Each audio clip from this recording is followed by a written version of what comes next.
O Evangelho segundo Lucas, capítulo 1.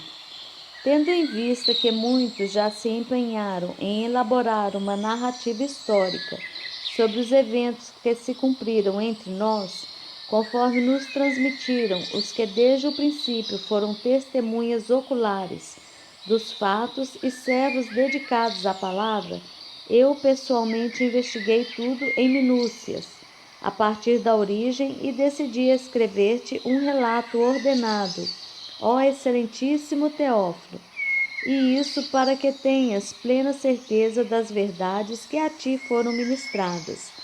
Na época de Herodes, rei da Judéia, havia um certo sacerdote chamado Zacarias, que fazia parte do grupo sacerdotal de Abias, e Isabel, sua esposa, também era uma das descendentes de Arão. Os dois andaram em justiça aos olhos de Deus e obedeciam de forma irrepreensível a todos os mandamentos e doutrinas do Senhor. Contudo, eles não tinham filhos, porque Isabel era estéril e ambos eram avançados em idade. Em certa ocasião, quando seu grupo estava de serviço, Zacarias ministrava como sacerdote diante de Deus. Ele foi escolhido por sorteio, de acordo com a tradição do sacerdócio, para ter acesso ao altar do Santo dos Santos e ali oferecer a queima do incenso. E chegando o momento da oferta do incenso, uma multidão de pessoas estava orando do lado de fora. Foi então que um anjo do Senhor apareceu a Zacarias, à direita do altar do incenso. Assim que Zacarias o viu, ficou perplexo, e um grande temor o dominou completamente. Entretanto, o anjo lhe assegurou: Não tenhas medo, Zacarias. Eis que a tua súplica foi ouvida. Isabel, tua esposa, te dará à luz um filho, e tu lhe porás o nome de João. Ele te será motivo de grande felicidade e regozijo, e muitos se alegrarão com seu nascimento, pois ele será grande aos olhos do Senhor.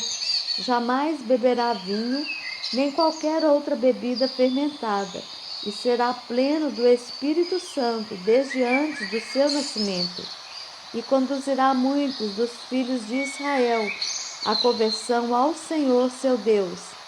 Ele avançará na presença do Senhor, no mesmo espírito e poder de Elias, com o propósito de fazer voltar o coração dos pais a seus filhos e os desobedientes à sabedoria dos justos, deixando um povo preparado para o Senhor.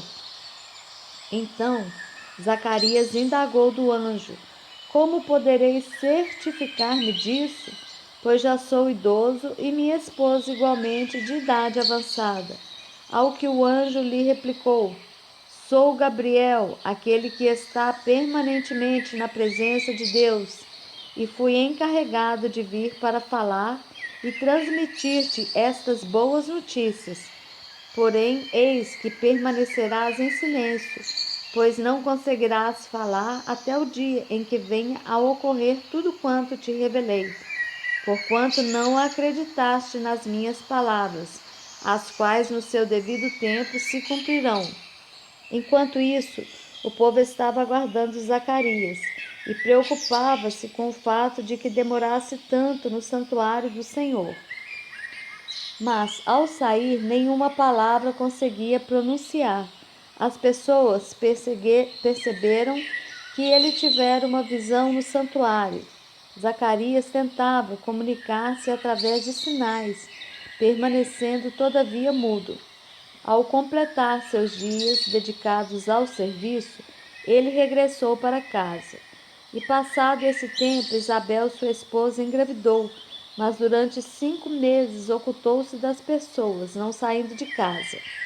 E ela dizia a si mesma: Isto é dádiva do Senhor para mim.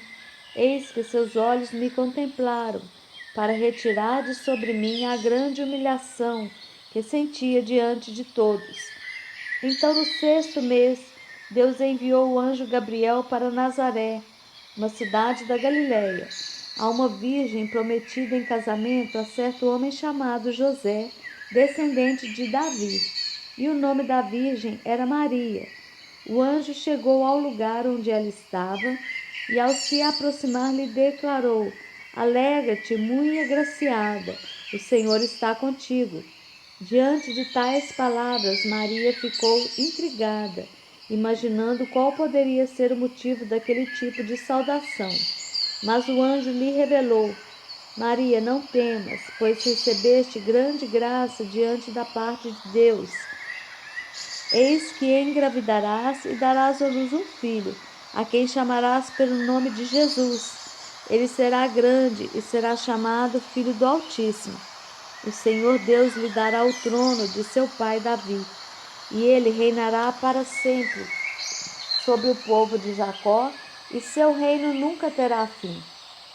Então perguntou Maria ao anjo: Como acontecerá isso, pois jamais tive relação sexual com homem algum?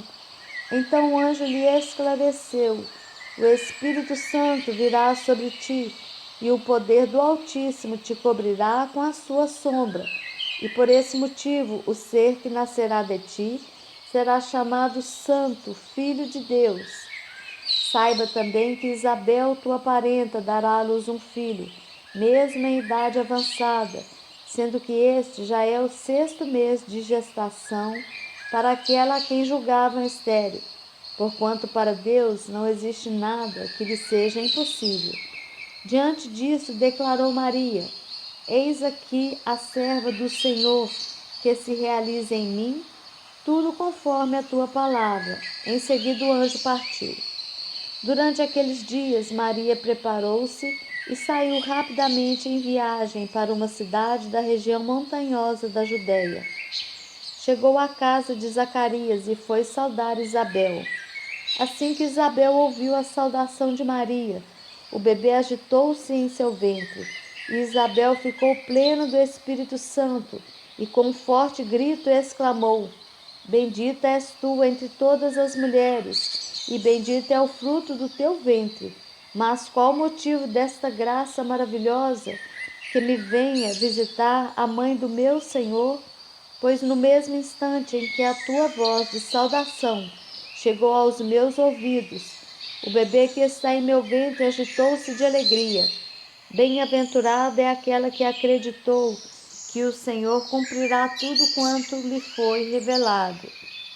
Então declarou Maria: Engrandece minha alma ao Senhor, e o meu espírito se regozija em Deus, meu Salvador, pois contemplou a insignificância da sua serva. Mas de hoje em diante todas as gerações me chamarão bem-aventurada, porque o Poderoso realizou maravilhas a meu favor. Santo é o seu nome. A sua misericórdia estende-se aos que o temem, de geração em geração. Ele operou poderosos feitos com seu braço, dispersou aqueles cujos sentimentos mais íntimos são soberbos, derrubou governantes dos seus tronos, mas exaltou os humildes, supriu abundantemente os famintos, mas expulsou de mãos vazias os que se achavam ricos. Ajudou a seu servo Israel, recordando-se da sua misericórdia infinda, a favor de Abraão e sua descendência para sempre, assim como prometera aos seus antepassados. E Maria permaneceu com Isabel por cerca de 3 meses, quando então retornou à sua casa. Ao se contemplar o tempo de Isabel dar à luz, nasceu-lhe um filho. Todos os seus vizinhos e parentes ouviram falar da grande misericórdia com a qual o Senhor havia contemplado, e muitos se alegraram com ela. No 8º dia levaram o menino para ser circuncidado e desejavam dar-lhe o nome do pai, Zacarias. No entanto, sua mãe tomou a palavra e afirmou: Não, o nome dele deverá ser João. Ponderaram-lhe: Mas ninguém há entre teus parentes que se chame assim. Então, através de sinais, consultaram o pai do menino, que nome queria que lhe dessem. Ele pediu uma tabuinha e, para surpresa de todos, escreveu: O nome dele é João. No mesmo instante, sua boca se abriu, sua língua se soltou e ele começou a falar louvando a Deus. Toda a vizinhança foi tomada de grande temor e por toda a região montanhosa da Judéia se comentavam esses fatos. E aconteceu que todos quantos ouviam falar dessas ocorrências ficavam imaginando o que virá a ser deste menino, pois a boa mão do Senhor estava com ele. Então seu pai Zacarias foi cheio do Espírito Santo e profetizou: Bendito seja o Senhor Deus de Israel, pois que visitou e redimiu o seu povo.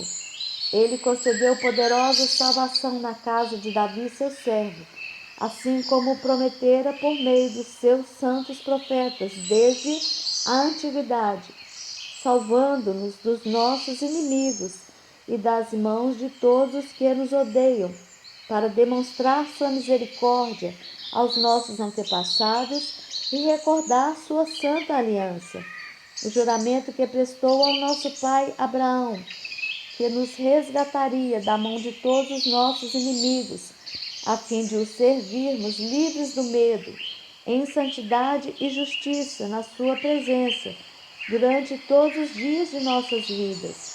Tu, menino, serás chamado profeta do Altíssimo, pois marcharás à frente do Senhor para lhe preparar o caminho, para proclamar ao seu povo o conhecimento da salvação, mediante o perdão dos seus pecados, e isso por causa das profundas misericórdias de nosso Deus, através das quais dos céus nos visitará o sol nascente, para iluminar aqueles que estão vivendo em meio às trevas e guiar nossos pés no caminho da paz. E o menino crescia e se robustecia em espírito, e viveu no deserto até o dia em que havia de se revelar publicamente a Israel.